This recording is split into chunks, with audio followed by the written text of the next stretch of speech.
In today's video, I'm gonna be installing the T-Rex Performance Complete Hose Kit for the RX8. This set replaces every air and coolant hose under the engine bay, making it stand out as we'll see in the before and after. And compared to other kits, it's thicker, has more ply, the biggest number of hoses per set, a vast color selection, and the cherry on the top is the lifetime warranty. So if you want your engine bay to go from this to this, then this hose kit is the way to go. I'll post the link to the hose kit in the description so you can check it out. With that said, it's time to start the install. Firstly, disconnect the battery and take it out. Remove the bolt holding down the battery box and take it out. Now remove the top cover by pushing in the bottom part all around, and once released, take it out. Next, remove the two 10mm bolts holding the side of the bracket in place. Use your 10mm key to release them and then take them out. After that, take out the bottom battery bracket. Next, release the lug nuts on the front wheels. When done, jack up the front of the car and put it on jack stands. Next up, take out the front lug nuts and then remove the wheels. For the next step, you're gonna need protective glasses, rubber gloves, a crosshead screwdriver, and a drain pan. Slide down on the car on the driver's side and you shall see this cap with a crosshead. Slide your pan underneath it and slowly start unscrewing it. And then take it out with your hand. Coolant will start to flow out, and to increase the flow, simply unscrew the coolant bottle cap by pressing down on it and turning it. And here's the flow again, but bigger. When coolant stops coming out, take away the pan and screw back the screw, but don't over tighten it like crazy cause it will break. Next, put back the cap. Unscrew the two nuts holding the coolant bottle and then take them out. Now remove the clamp holding this hose on the radiator. Always be careful with this one as the plastic plug on my original radiator snapped, and then I had to buy a new radiator. So now squeeze the clamp and move it upwards. Now use a hose pick and two fingers to pull out the hose. Just like that. Now disconnect the gray connector. Remove the clamp on the bottom hose. Use your hose pick to get it loose and then twist and pull the hose until you get it out. Do the same for the hose on the bottle. And voila! The bottle is now disengaged and we can put it on the side. If you spill some coolant in your engine bay, wash it right away with some water so it doesn't dry. Next, put your battery connectors on the side of the intake to gain more space. If you have the fan control kit, mark the positive and negative side and then disconnect the two connectors on it. Now remove the clamp on that hose. If needed, use a hose pick to release it, and then twist and pull to get it out. This is the hose that will replace the old one, but since I'm planning on keeping my control kit, I have to transfer my sensor on the new hose. To do that, I have to remove the clamps holding the sensor on the old hose and then take it out. Now we must mark the same spot on the new hose. Cut out the marked area with your pliers. When done, put on new clamps and slide the sensor inside the hose. Just like that. Next up, tighten the clamps to secure the sensor. Next, it's time to remove the top throttle body hose. Remove the clamp with your bent nose pliers. And then twist and pull the hose until you get it out. Now it's time to remove the clamp on the big radiator hose. When done, pull out the hose. Now remove the clamp on the previous upper throttle body hose and then twist and pull to get it out. And this is the hose that will replace it. We'll just leave it next to it.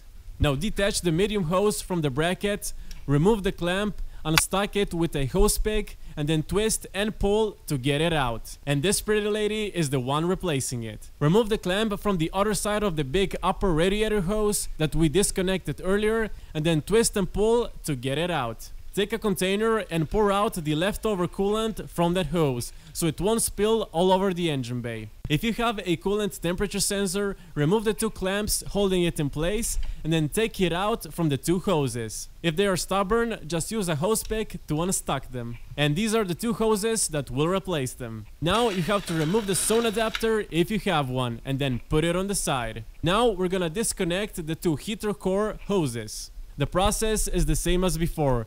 Remove the clamp and twist and pull to remove the hose. Do the same on the bottom side of the hose. When done, take it out. Remove the clamp on the small neighboring hose and twist and pull the bottom side first, and once out, twist and pull to remove the upper side. And here we go. Next up, remove the bottom side wheel well by removing the clips holding it in place. Next, remove the bolt holding this part of the plastic under tray in place. It also helps if you remove this one. And at the bottom back of it, you'll also have another bolt holding it in place. Right here where you see my zip tie. Next, use a zip tie or plastic cable to secure the brake ABS line on the side, so it's not in the way. And if we bend the plastic tray, we can clearly see the bottom of the radiator hose. Take some plumber pliers and slide up the clamp. Now slide back the clamp on the upper side of this hose, and when done, twist and pull to get it out. With the hose out, twist and pull the bottom side to get it out. When done, take the whole thing out. And this is the one replacing it. Slide back the clamp on the brake booster hose and twist and pull to get it out. Remove the clamp on the other side of it near the check valve, and then take out the first part of the hose. Now remove the clamp on the remaining hose and twist and pull to get it out.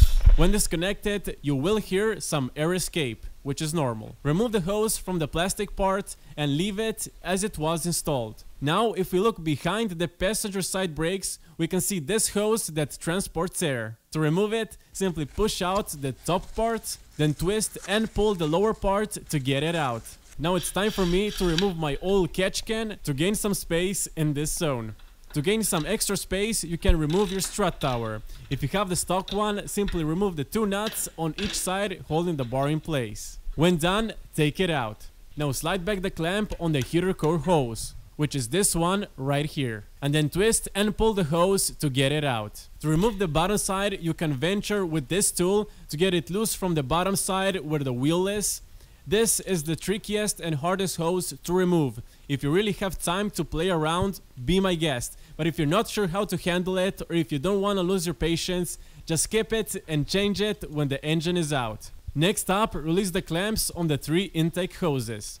After that, mark them with a marker as 1, 2, and 3, so you'll know where to connect the new ones. When done, disconnect them.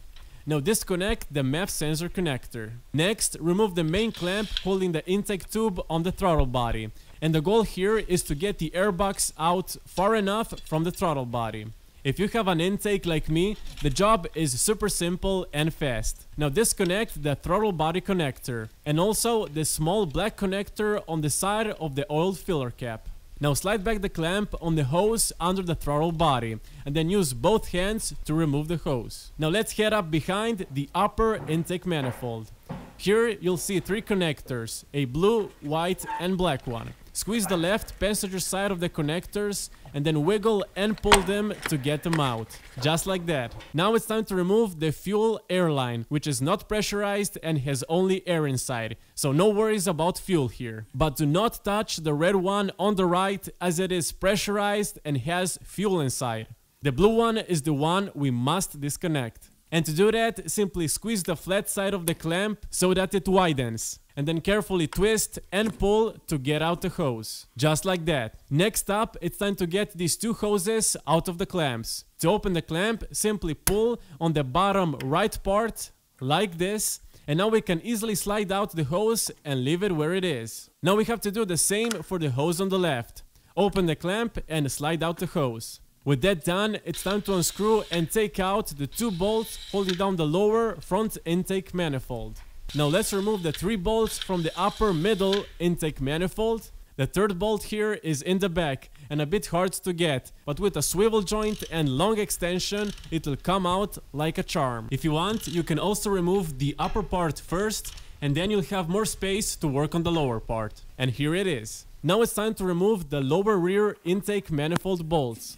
This is one of them, it's quite well hidden, and the other one can be seen from this side, which is the one the arrow is pointing at. Remove the passenger side one with an extension and swivel joint by using this entrance. And for the other one, stand on the driver's side of the car for best access and visibility. When loose almost all the way, use both hands to get it out, otherwise it might fall down. Now we only have to unplug this hose from the throttle body, which was connected on the airbox. Now we still have 2 nuts to remove that are holding the intake manifold down. Use a ratchet with swivel joint to unscrew them and then take them out. With that done, we are now able to slowly lift the upper intake manifold from the engine, but just for a bit now, as we have to go on the other side where we will find 3 small air hoses still attached. Mark the hoses with a marker so you won't mix them. When done, disconnect them and then you can slowly and gently pull out the upper intake manifold. When off, it's a good idea to cover the intake manifold that goes to the engine. Now let's take the lower throttle body hose and follow it to the back. Slide back the clamp and twist and pull the hose to get it out.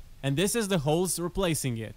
Slide on the clamp and connect it where the previous hose was. To tighten it, I would suggest a 7mm socket and a ratchet to get the right tightness. So now tighten the clamp on the hose nice and tight. Mark this hose as lower throttle body so you won't mix it further on. Now take this intake hose, slide it out from where it is and then look at the bottom of it to see where it's connected.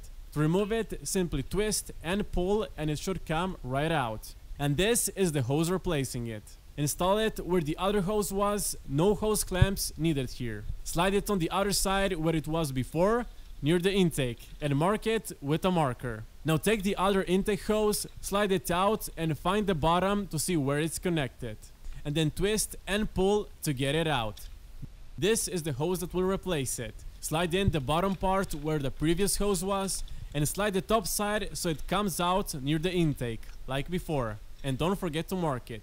This hose replaces the driver's side heater core hose. Slide a clamp on each side, connect the top part over here and tighten it with a clamp. Do the same for the parts at the bottom. Alright, next up, turn your upper intake manifold so you can clearly see the 3 air hoses. Take the long red hose, measure the length next to the 3 black ones and cut it to size. Now remove the black hoses and replace them with the red ones. And don't forget to mark the newly installed hoses. When done, it's time to position back the upper intake manifold.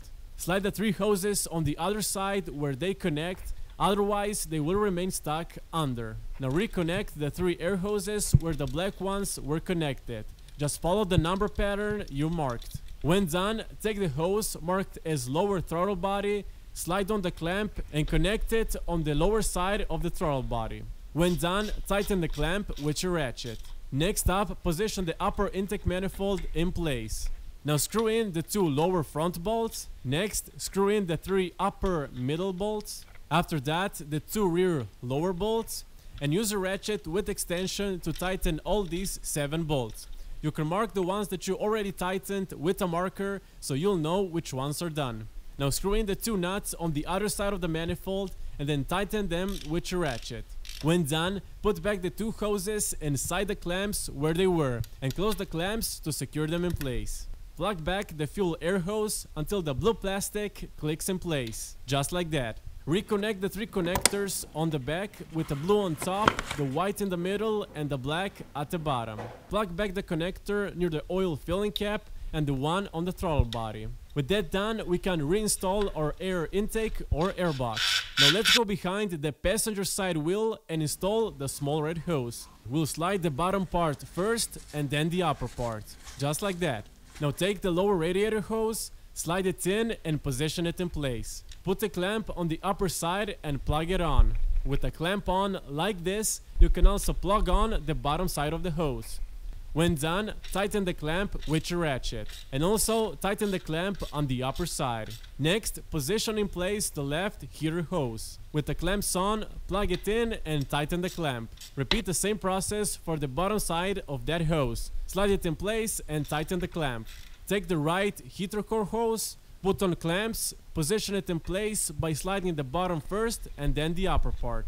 When done, tighten both clamps. Now take the upper radiator hose and you will slide the short part on the radiator. So now take the hose that goes on the other side, put on a clamp and slide it in place. When done, tighten the clamp. The clamps that came with the kit are a bit too small to fit over the sensor that I have. So I had to get a bigger size, 32 to 54 millimeters.